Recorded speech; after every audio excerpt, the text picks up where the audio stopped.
Streams of light, and we are studying the Word of God.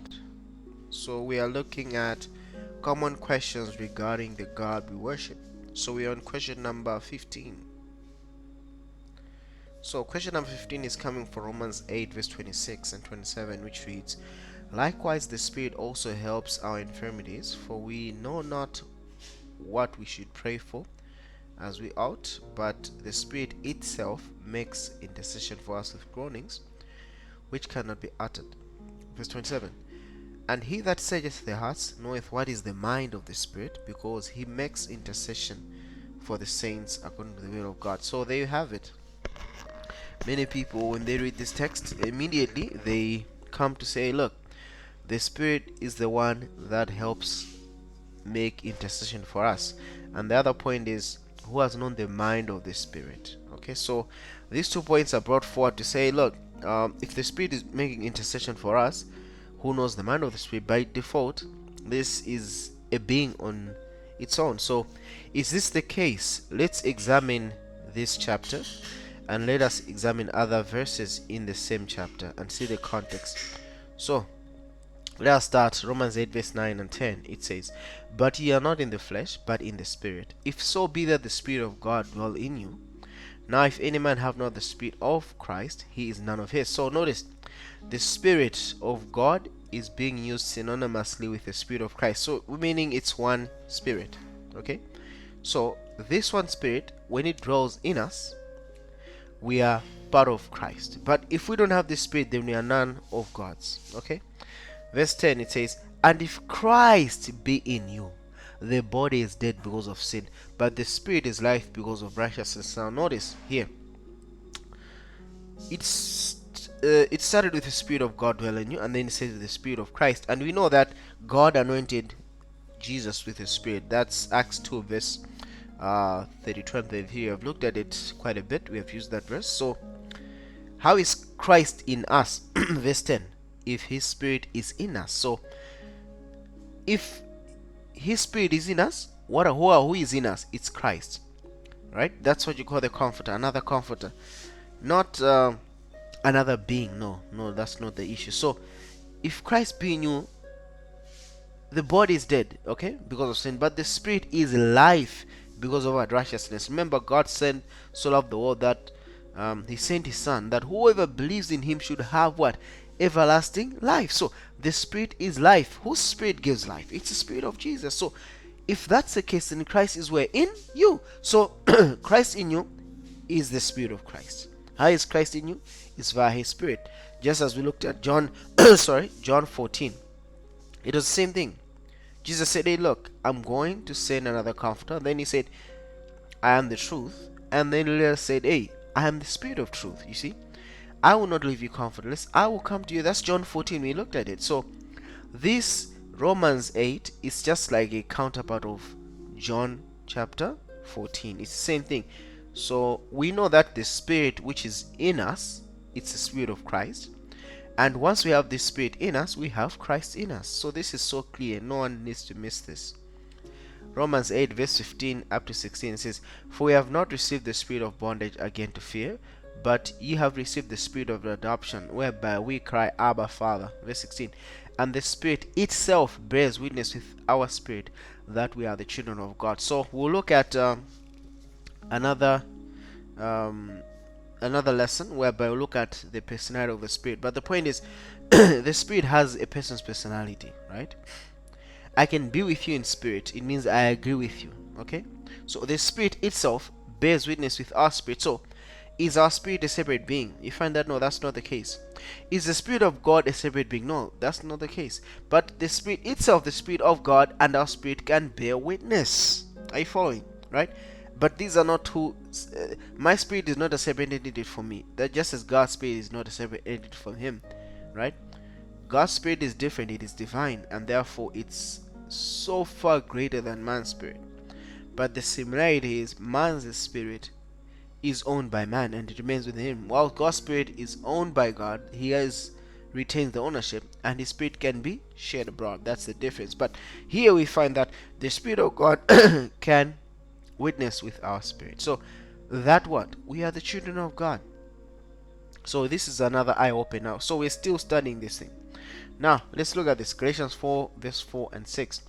But when the fullness of time was come, God sent forth his son, made of a woman, made under the law. Why so? Verse 6. And because you are sons, God sent forth the spirit of his son into your hearts, crying, Abba, Father. So the spirit of his son, not God the Spirit, is what God has sent to us. And this is Christ in you. This is the spirit of Christ. So the spirit of Christ is Christ in you. So this is the reality that we're looking at here, not another being. Okay, so some may ask, no wait, but it said the intercessor is the spirit. Well, let's look at the same passage as we move down. We have cemented that Christ in you is the spirit of Christ. Okay, Romans 8 verse 34, it says, who is he that condemneth? It is Christ that died, yea rather, that is risen, who is at the right hand of God, who also makes intercession for us. Romans 8:35, who shall separate us from the love of Christ? Shall tribulation or distress or persecution or famine or nakedness or peril or sword? So we find out that who is he that intercedes? It is Jesus Christ, right? But the passage said it is the Spirit itself which intercedes. So who is this Spirit? It is Jesus Christ. You see? So Christ is at the right hand of God. He's interceding for us. Okay, and in our lives he is the one who also intercedes via his spirit, Christ in you. You see, so this is so clear. Sometimes we don't know what we want to pray for to the Father, but because Christ is in us, he is the one who will speak for us. He's the one that will be in us, and that will produce the words so that we can speak. So it is Christ who intercedes. There are not two intercessors in the Bible. There's only one intercessor, and that is the man Jesus Christ.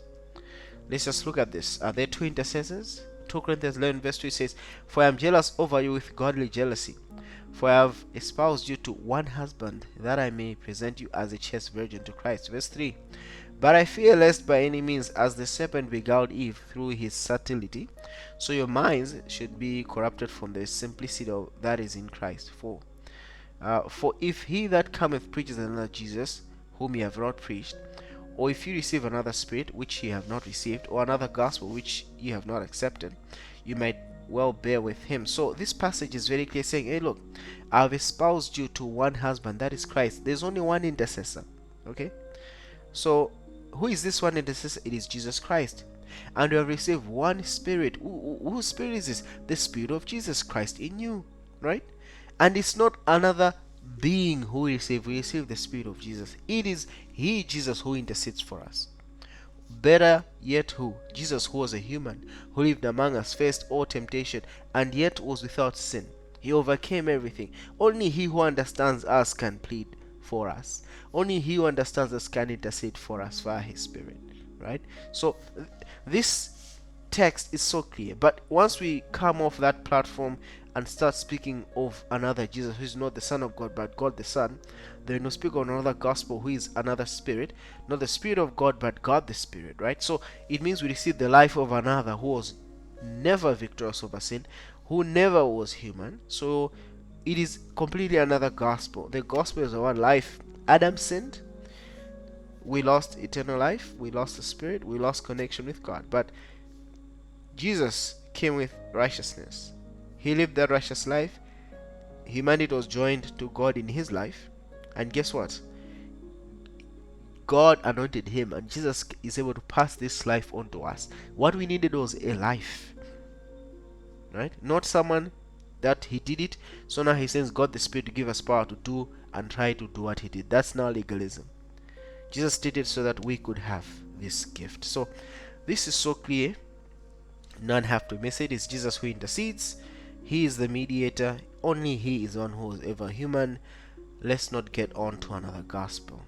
Alright, so with that, we read Mark 16 verse 19 and 20. We find that, so then after the Lord had spoken unto them, he was received up into heaven and sat on the right hand of God. Verse 20, it says, and they went forth and preached everywhere, the Lord working with them and confirming the word with signs following. Amen. So we find that as Jesus was in heaven, how was he working among them? Because Christ was in them via his Spirit. So we find that Christ is still working today. Not another third being that he overcame, that life is unavailable to him in heaven. No, no, no.